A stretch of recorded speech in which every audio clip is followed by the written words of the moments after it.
So let's talk real quick. Let's go back to the past of how I was even introduced into minimalism. When I turned 18, I thought I was all that in a bag of chips. I got a credit card, my first credit card, and I got that because I was approved for a student loan and had something reporting to my credit. After that, I went ahead and got a brand new car, only 10 miles on it, to flex for the gram for my haters, even though I was only making $11 an hour. So when I finally decided that I needed to get out of debt because I was broke and I only had $100 in my savings account, I was introduced to Dave Ramsey's Total Money Makeover, and it changed my life forever. Now with Dave Ramsey, you know that he's not big on treating yourself when you're in a place of trying to pay off debt. That is how I was introduced into minimalism. Even though minimalism has impacted my life more positively than negatively, I wanted to talk about some of the pros and cons of minimalism. So before we get started, I would like to know what you all think about minimalism. Like, I see a lot of videos saying why I quit minimalism and why minimalism is this and why it's so great and why you need to do it. So let me know, what do you think? Also, make sure that you subscribe to this channel and give this video a thumbs up, and let's get started. Pro number one is it taught me how to buy with intention.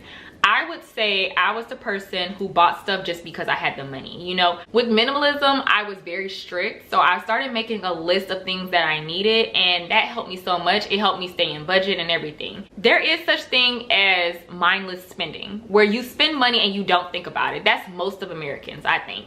But when you start looking into minimalism, you realize that there's a lot of things that you really don't even want. You just buy it because you can. It's not all about buying your needs. It's about buying your wants. But do you really want it? What purpose would this item serve in your house or in your life? Just buying with intention. Practice that. Like, before you buy an item, what is its purpose? What would it do? And would you use it? Before minimalism, I was the type that bought outfits for events that were not even planned.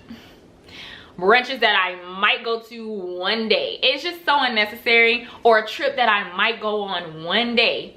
Don't do that. You know, it's very hard to not get into the consumerism trap when you see people constantly buying new clothes and buying new shoes and upgrading their car. You do feel that pressure. I mean, we're human, but you just want to try to control those emotions as much as you can, because you don't want to get in debt. Now, if you are at a place where you can spend, I'm not saying don't spend, but just watch your spending. Make sure it's in your budget. Number two is buying less stuff means having less junk. So usually it took me forever to wash clothes. I would wash multiple loads of clothes because I had so much stuff. What ended up happening was I lost a lot of weight and had to give away majority of my clothes.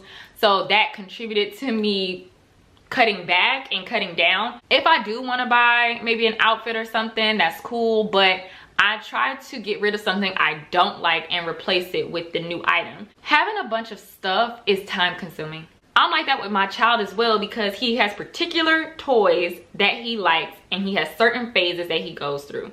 When I notice that he's not playing with a particular toy anymore, I get rid of it and I donate it to the Goodwill. When you keep buying, there's a lot of stuff that's just gonna go and start collecting dust, to be real. Those items that you buy and never use, all it does is start adding up, because as you grow and you go throughout life, you're gonna start wanting new things, right? And then you're gonna buy those things. So then it's just stuff adding up. I have a friend that told me that they have outfits with tags on it. Ain't no way you should be buying no more clothes then, because that's just too much stuff. You can become a hoarder and not even know it, because I promise you, that is my mama. With minimalism and not having a lot, it definitely keeps your house cleaner. Let me know in the comments, do you have something that you have just too much of and there's no point? This is not me trying to knock anyone. This is just for us to realize how much we don't need, okay? That is my goal, not to knock you, not to bash you, okay? I feel like with minimalism, I use everything that I buy. I use everything that I buy. And I think that's important. If you have something in your closet and you're waiting for the perfect occasion, this is the perfect occasion. Go out to eat, do something for yourself, go to the bookstore. I don't care, do something. Use that outfit, wear it, rock it. Number three is obviously you're saving money. So we talked about buying with intentions. We also talked about the less junk. The next thing is saving money. So obviously if you're not buying any and everything, you're gonna be saving a bunch of money. Here's what I wanted to say with that, because we already know this obviously saves money. Money equals time. You sell your time at these jobs every single day, and I don't care how much they pay you, they don't pay you enough. When you start getting rid of things that are taking most of your money, you will see that you will have more time. If you don't follow me, I work part-time right now. As a grown woman, right? I work the same schedule that I did when I was 18 before I even had a kid. The reason why I'm able to do that, and I want more people to do that, is because I let go of the golden handcuffs. The money that I spent on things I didn't need were holding me to a job that I hated going to. My car, sometimes I get in my car and I don't like it. I want a new car. That new Toyota XSE, I want that so bad with the red interior, don't get me wrong. But then I know that I'm not going to be able to take a sabbatical and leave my job in June to spend more time and travel with my baby. You get what I'm saying? You have to weigh out the pros and cons. There's something that you want to do right now, but you have so many things holding you, okay? You got 2 cars. Do you need both? Would you rather have your time back from getting rid of that $600 payment on one of those vehicles? You feel me? They tricked us. The world tricked us. They made it seem like this is the life, working hard for 60 years until we retire. No, your time is more valuable than anything you own. They say that, oh, you can't buy time. Yes, you can. You're selling it. I don't like working. If you knew who, I don't like working. I don't want to work. I need a break, okay? So think about that. What's something that you want to do? Do you want to take a sabbatical? Get rid of some stuff. Think about it. That's a pro to minimalism that I did like. I saved a lot of money. Number 4 is it taught me how to be content. I am at peace. I am okay. When I was sick with the virus in December, I really sat with myself and I said, wow, you are still trying to get to the next best thing.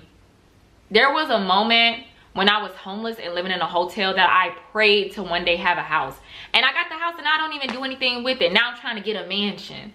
Where I am today is okay. Where you are today is okay. But learn to appreciate where you are now. You know, there was a time where you tried to manifest that car you're in right now, and now you're ready for the next car. I started treating my car like a junk car. I now get my car detailed to make it feel new, to make me fall in love with it and to be content with it. The same thing with my house. Like, I want to put more money into my house and make it a home.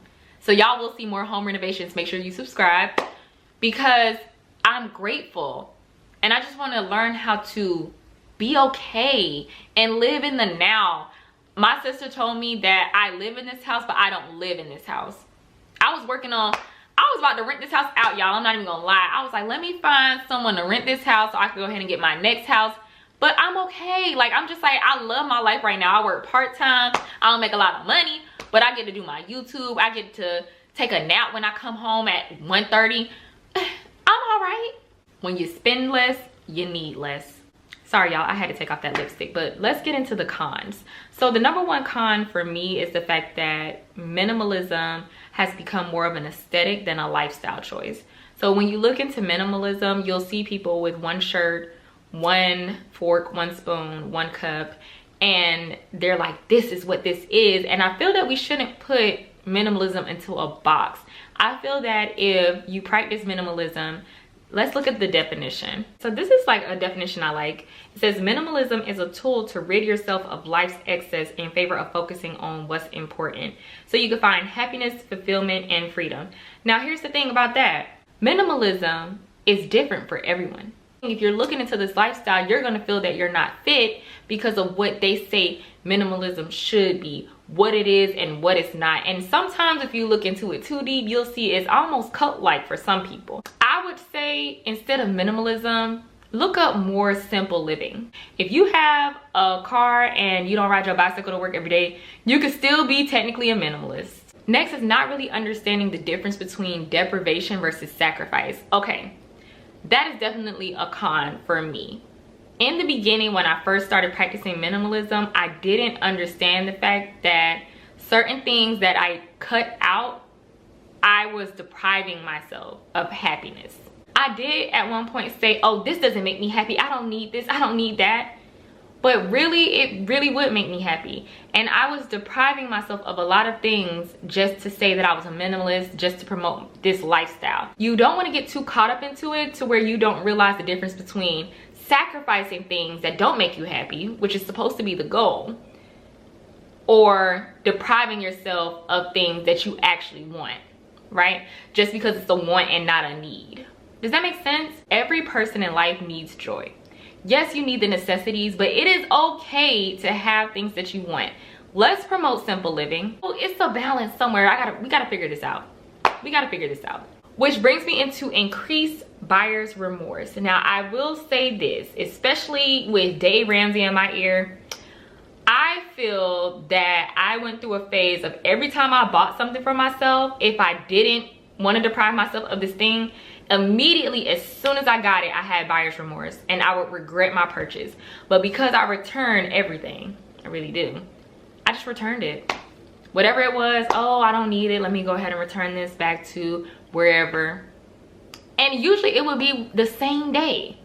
Like, let's say I'll go to the mall with one of my friends and I see this sweater that I really, really like, and I will buy it because it's only $10. And then as soon as I had that one sweater, I was like, let me go ahead and return this. I can't do this.